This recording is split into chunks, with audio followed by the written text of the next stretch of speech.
If you walk away now, don't ever look back. That wasn't just a line.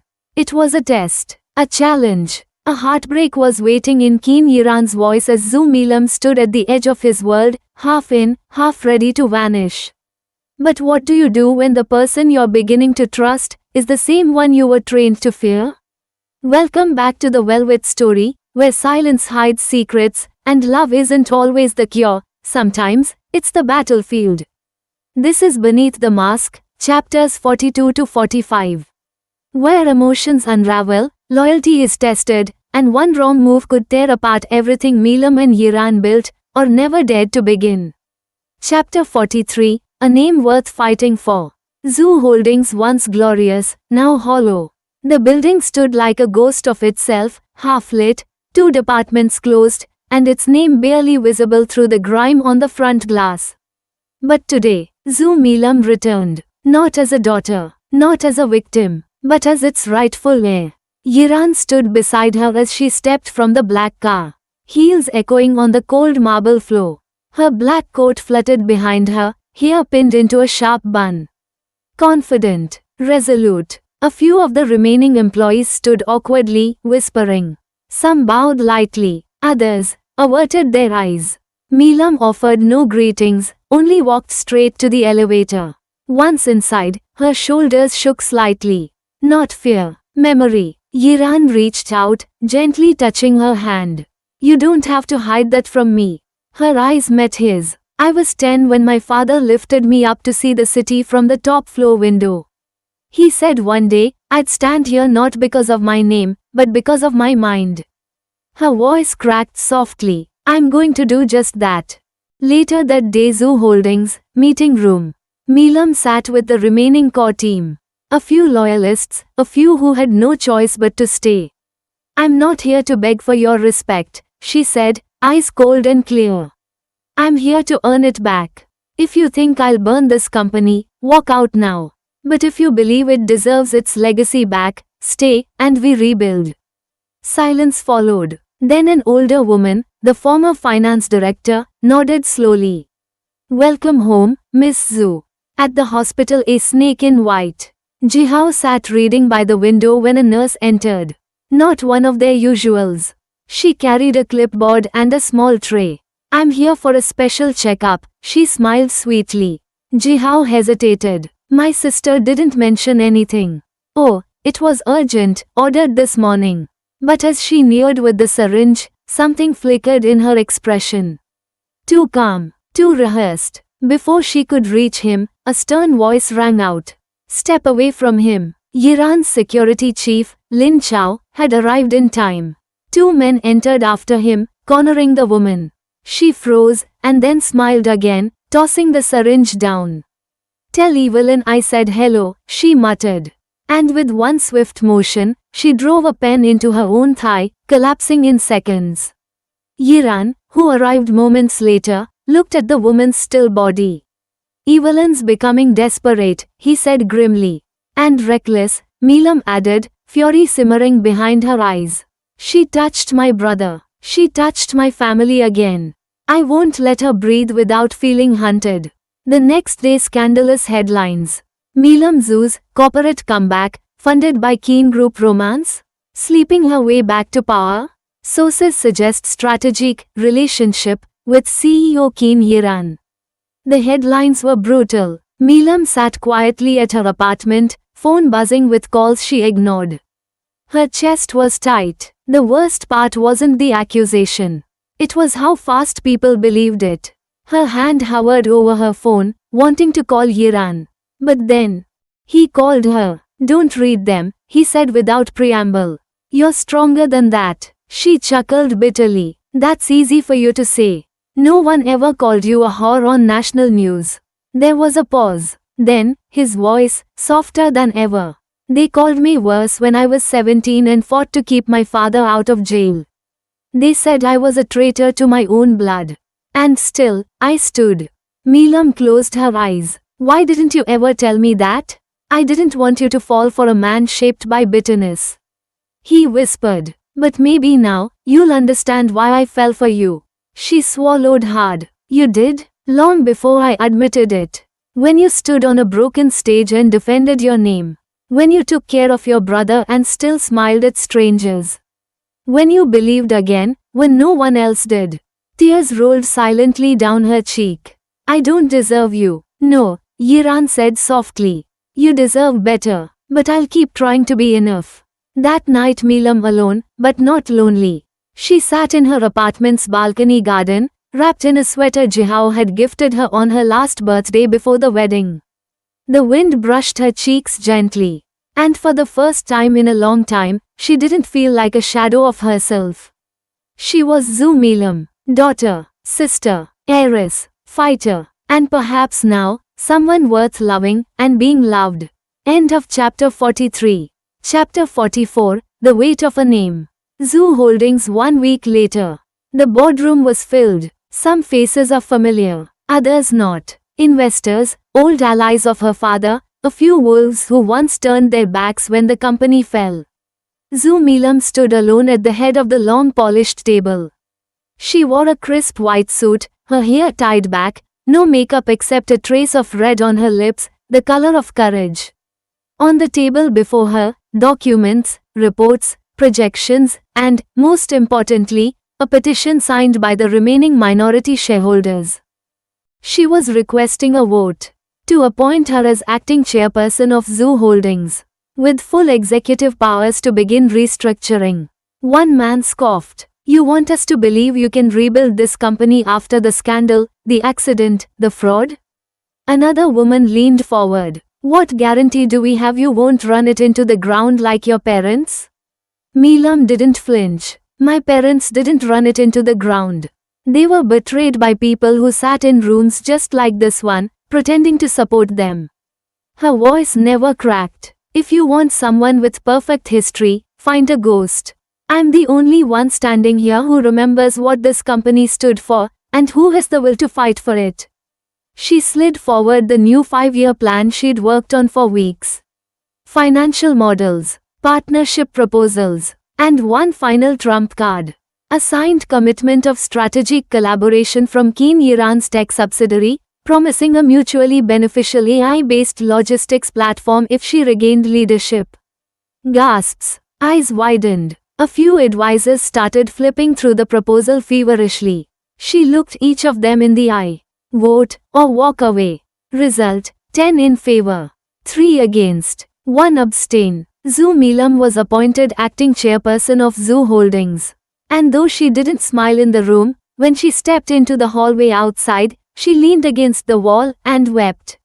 Silent tears of relief, of release. She texted Yiran just one word. Check mark. And received only 3 in return. You earned it. And I'm proud. Elsewhere Qin Yiran's private office. Yiran sat with his half-brother, Qin Ren, formerly estranged, now reluctantly aligned. She's using offshore accounts in Zurich, registered under shell companies that trace back to our uncle, Ren muttered, sliding over a flash drive. Yiran's expression darkened. That explains the leaks. He wants back into Qin Group, and Evelyn as his pawn. He nodded slowly. Then let's remind him who holds the throne now. Evening Malin's apartment. She came home late. Her coat was soaked slightly from the drizzle outside. But she didn't feel tired. She felt alive. Jihao was resting peacefully. Her parents were stable. She curled up on the sofa, opened a book she hadn't touched in years. Then, a knock. When she opened the door, Yiran was standing there, a bouquet in one hand. But not of roses or lilies. They were forget-me-nots, tiny, fragile, sky blue. She blinked. You brought me weeds? He smirked. They grow in hard soil. They survive winters. I figured, they're a little like you. She looked down at them, biting back a smile. Come in. He stepped in. The warmth between them was different tonight. Softer. Not fire, embers. Later that night Malin's kitchen. They sat at the counter, sharing leftover dumplings and quiet laughs. You know, Yiran said, when I was young, I thought love was supposed to be overwhelming. Dramatic. Passion that devours you. Milam tilted her head. And now, he looked at her, not just her face, but her soul. Now I think love is the moment you exhale. When someone walks in, and suddenly the silence feels full instead of empty. Her heart fluttered. I don't know how to fall in love, she said softly. That's okay, he replied. I already did. You just have to catch up. She laughed quietly, leaning her head on his shoulder. And for the first time since her life fell apart, she didn't feel like she had to be strong every second. With him, she could be. Meanwhile, Evelyn's web tightens. Evelyn sat across from a powerful foreign investor. An older man with cold eyes. She's starting to win back public support, Evelyn admitted. We need to act fast. He took a long sip of wine. Then destroy her quietly. If the company rebuilds with her at the helm, we lose leverage. Use Lin Jianong. You promised he'd deliver. I've already made contact, Evelyn said. And the backup plan? He asked. She smiled slowly. I've already taken care of that. Her hand brushed over a folder labeled Project Juliet, Zhu Melan's medical records. End of chapter 44. Chapter 45, When the Heart Slips. Zhu Holdings morning. Melam walked into her office to find a stack of new reports, a bouquet of fresh peonies, and a handwritten note. One day at a time. And when it gets hard, I'm still here. Why? She touched the petals gently. They were her mother's favorite flowers. The boardroom had accepted her. The team was slowly reforming. But a weight still clung to her, the question of trust. Could she really open herself again? Did she dare? Meanwhile, Lin Jianong returns. In a secluded cafe outside the city, Lin Jianong sat with a scarred cheek, dark glasses, and a worn jacket. He stirred his coffee slowly. Opposite him, a courier dropped a sealed envelope on the table and left wordlessly. Inside, photos, medical charts, surveillance shots of Melam leaving a hospital. Dates that aligned too perfectly with the night of the wedding and the morning after. Evelyn's handwriting across one file. She's hiding something. Leak this when they're comfortable. Burn her reputation again, softly, slowly. Lin smiled darkly. Time to repay the favor, Melam. That afternoon hospital garden. Melam wheeled Jihao around the garden paths. The air smelled of jasmine and sun-warmed stone. His eyes, dull for days, flickered toward her. You smiled today, he rasped. She turned, surprise. You noticed? He nodded slowly. You smile like Mom, when she used to hide her pain. Her breath hitched. Jihao's hand reached out, shaking slightly, and gripped hers. Don't let them destroy you again. Not for us. Not for anything. She kneeled beside him, forehead resting against his fingers. I'm not strong, she whispered. I just don't have a choice. You have one, he said. Let someone stand beside you. Later that evening, Yiran's apartment.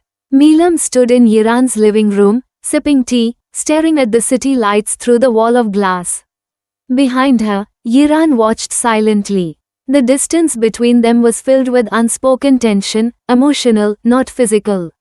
You are always so calm, she said without turning. Even when everything falls apart. I'm not calm, he said. I'm controlled. She looked over her shoulder. And what happens when control breaks? He walked over slowly, eyes never leaving hers. Then I realize I'm human. She turned to face him fully now. Yiran. He stepped closer. You don't have to love me back yet, Melam. But let me be the one who protects what you can't. I'm not a damsel. I know. You are a queen, he murmured. His hand brushed a strand of hair from her cheek. But even queens need a place to rest. Her breath trembled as she looked at him. Then, her voice cracked. I'm scared. I'm scared to fall and be broken again. He nodded, voice soft. Then fall slowly, and I'll catch you. And before either could think, she leaned in, not out of passion, but out of surrender. Her lips met his, soft, unsure, searching. He didn't deepen it, only met her where she was, holding her like something fragile. When she pulled away, she whispered, I think I'm starting to fall. He smiled gently. I already did. Next morning, breaking news. Headlines flooded Melan's phone. Shocking. Zhu Melan's secret medical visit before family accident? Was the heiress pregnant? Cover up in Zhu family scandal continues. Her hands shook as she scrolled. Dates, locations, timelines distorted to look damning. She wasn't pregnant, but she had visited a private clinic to check up after the wedding night, disoriented, confused, and afraid. And now, those records were twisted to paint her as manipulative. As hiding something. Her phone buzzed again. Unknown number. You thought you could win. But you forgot, you already lost. Keen Group headquarters same morning. Yiran slammed a file onto the table. Trace the leak. I want the source today.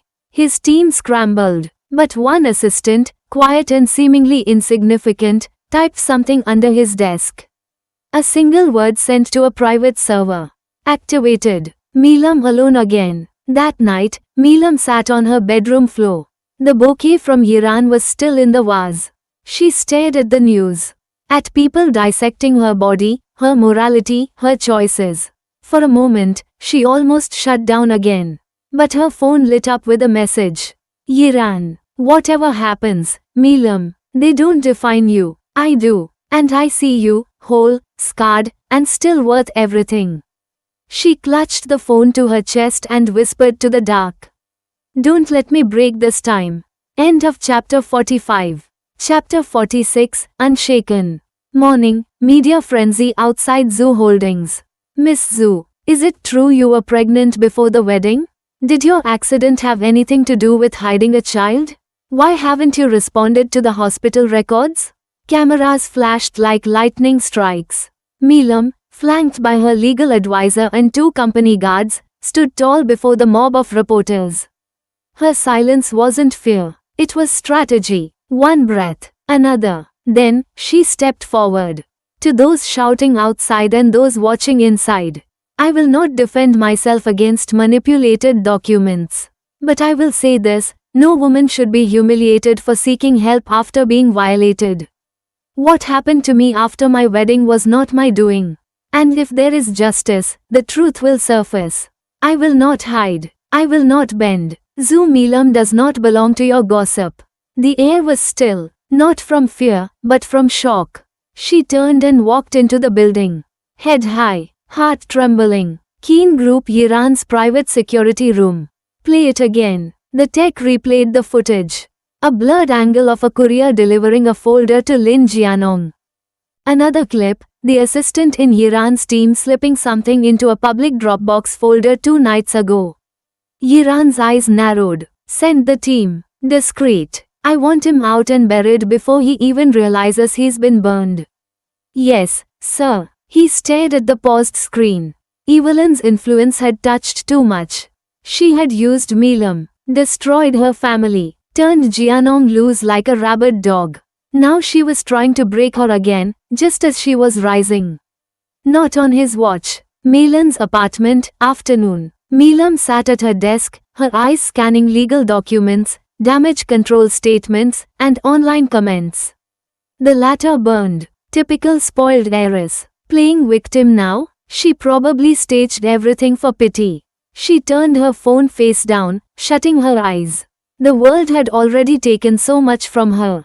But she would not give them her dignity. A knock. When she opened the door, Yiran stood there, dressed in a deep navy coat, holding nothing this time.